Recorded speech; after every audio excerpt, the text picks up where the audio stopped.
Farewell words to John. Jesus had now finished his farewell address to the apostles as a group. He then went around to bid them farewell individually, and to give each one a last word of personal counsel. The apostles were still seated at the table as they had been initially to partake in the Last Supper, and as Jesus went around to speak with them, each apostle stood up before he addressed him. These were not words of praise, like at a graduation ceremony. They were the words of a concerned older brother who knew he was losing his influence over his younger sibling and therefore spoke to him personally, at times even in a confrontational manner. John, who was seated to the left of Jesus, was the first. Jesus said to him, "John, you are the youngest of my brothers. You have been very close to me, as you were appointed as one of the three who always needed to be near me. Moreover, you have looked after my family's interests, even before you became my apostle, and you must continue to do so. I am leaving the earth, fully trusting that you will continue to watch over my kin.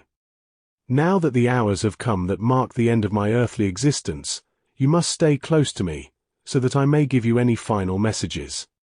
Not long ago, we called you and your brother the sons of thunder. At the beginning of the public work, you were often headstrong and intolerant, but you have changed greatly since you asked me to call down fire on ignorant, thoughtless unbelievers.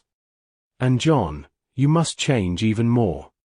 You are to become the apostle of the new commandment I gave you all tonight. Dedicate your life to teaching your brothers how to love one another as I have loved you." As John Zebedee stood there in the upper room, tears running down his cheeks, he looked his master straight in the eyes and said, "I will do that. But how can I teach my brothers to love more?" Jesus replied, "You will teach your brothers to love more when you first learn to love their Father in heaven more, and by doing so, you will gain more genuine concern for their welfare in time and eternity. Strive to live in peace with all people, especially with brothers of the heavenly kingdom. And, John, always remember that you should not argue with those you want to win for the kingdom." After Pentecost, when the Christian movement began, John worked closely with Peter and became one of the main pillars of the church in Jerusalem.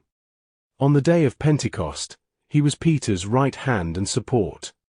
Several years after James's martyrdom, John married his brother's widow. During the last 20 years of his life, he was cared for by a loving granddaughter. John was imprisoned multiple times and was banished for 4 years to the island of Patmos, until another emperor came to power in Rome.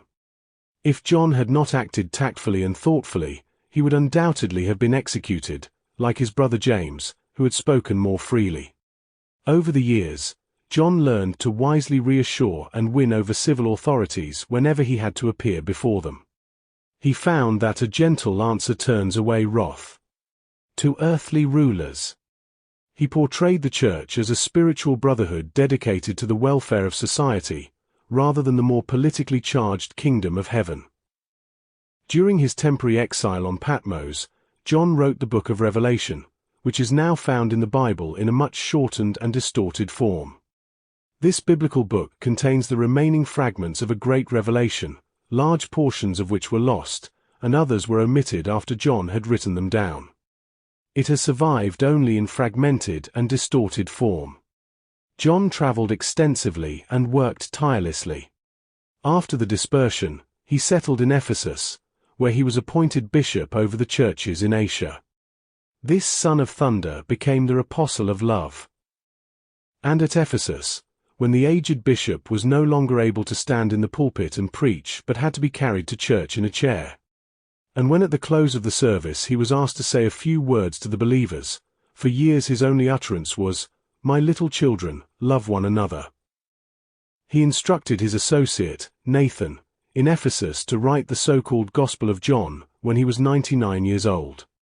He died at the age of 101, a natural death, in Ephesus.